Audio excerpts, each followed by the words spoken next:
welcome to Saving the Star Wars Prequels Part 2. Today we're going to try to answer the question, why was Luke put on Tatooine with his family? Now, technically this isn't a continuity error between the prequels and original trilogy. This is just something that, at face value doesn't seem to make a whole lot of sense. Why didn't Obi-Wan and Yoda train Luke and Leia from infancy, as all Jedi had been done for 1,000 years? And even if you weren't going to train them, why put them on Tatooine? Now, in my first video, I kind of go into detail about why they didn't train Luke and Leia. That being, they weren't ready to train anybody. They needed to retrain themselves after what happened to them in the Clone Wars and leading up to the Clone Wars. Even in one of the more recent episodes of Rebels, Shroud of Darkness, Yoda says that the Jedi were consumed by the dark side. So basically, they didn't train Luke and Leia because they needed to retrain themselves. And further validating that they needed to retrain would be the fact that they weren't training Ezra or even Kanan at this time. I mean, they knew other Jedi were out there that they could be training, yet they both remained in exile. And sure, Obi-Wan was watching over Luke, and that was a priority, but Yoda's just sitting on Dagobah. So, again, my first video goes into great detail about this and midichlorians and a lot of things. If you haven't seen it, I suggest checking it out. It's a bit long-winded, but it's a pretty good theory in my opinion. Now, in Revenge of the Sith, you get about a 30-second scene between Obi-Wan, Yoda, and Bail Organa deciding the fate of Luke and Leia.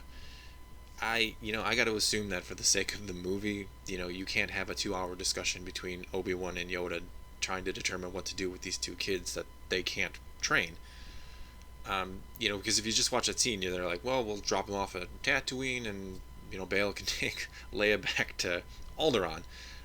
I'm sure you wouldn't leave the fate of the galaxy up to a 10-second decision and your first decision. So I'm assuming that Obi-Wan and Yoda have another plan, that they had a long talk, like I said, a 2-hour discussion or whatever, that any diehard Star Wars fan would have loved to have sat there and listened to. And I think in that talk they decided that they probably figured that Vader was dead. Let's remember the last time Obi-Wan sees Vader, he's burning alive on Mustafar. They probably at this point don't know that he survived, that the Emperor slapped him in a suit and he's now this mechanical death machine. So under that assumption, they probably don't think Vader will be looking for him since he's dead. And you can say, well, can't Yoda still sense him? But let's remember the Jedi are very weak at this point. And you could also say, well, why couldn't Obi-Wan, being his former master, and we know masters and apprentices have very strong connections, sense him? Well, maybe to him, Anakin was dead. Maybe, he even says Anakin died and he's Vader. Maybe he just doesn't have a strong connection with this new dark side Vader. Just a guess and a theory. Now, you could also say, well, wouldn't they be afraid that Sidious is going to come looking for him? Now, that's a pretty valid fear, because he had just lost an apprentice. Again, they think Vader would be dead at this point, and he would certainly be looking for a new and more powerful one.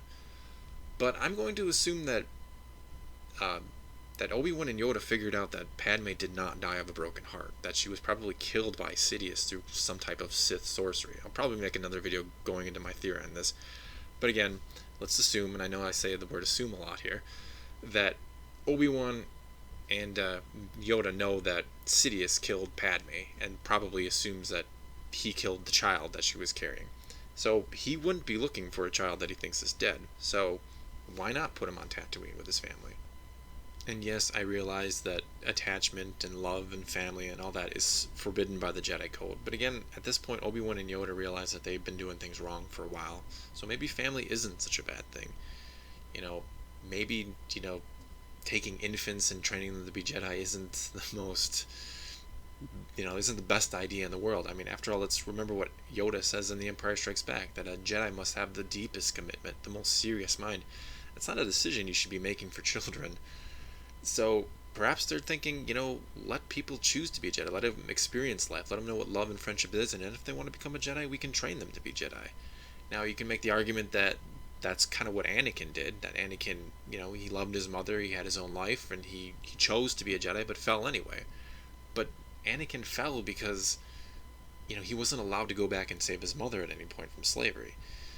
But that's not the real reason he fell. The real reason he fell is because he was forced to choose between his love for Padme and, his commitment to the Jedi Order. And he chose love. He chose, to side with Sidious, who could save the woman he loved, instead of, confessing to the Jedi that he had loved her. And they would, of course, tell her, well, you gotta let her go.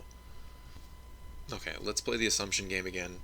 And let's assume that Obi-Wan and Yoda are open to the idea of him being with his family and experiencing love and relationships and all that being Luke, of course. Let's also assume that they think Vader is dead, so, putting him there doesn't seem so dangerous and that Sidious wouldn't be looking for him. Now, at some point, obviously, Obi-Wan or Yoda figures out that Vader slash Anakin is still alive. Why don't you get Luke out of there at that point? Well, I think there's a couple of reasons. One, I think they're under the assumption that he knows, obviously, that Padme died and that she probably lost the children, or child. He didn't know she had twins. Um, I also think that, maybe they're doing something very un-Jedi like. Maybe if Vader does come looking for him, Obi-Wan is going to be ready for him.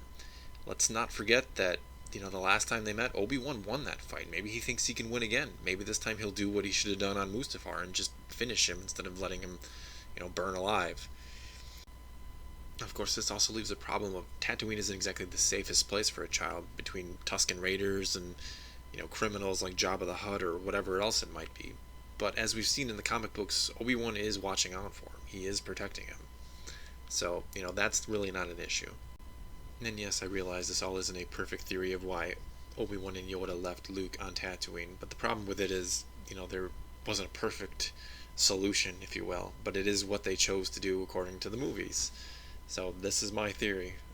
I think they didn't realize Vader was still alive. They thought, hey, the best place for him is with his family, and if he chooses to be a Jedi, which they're obviously going to push for at some point down the road, then that's what he chooses.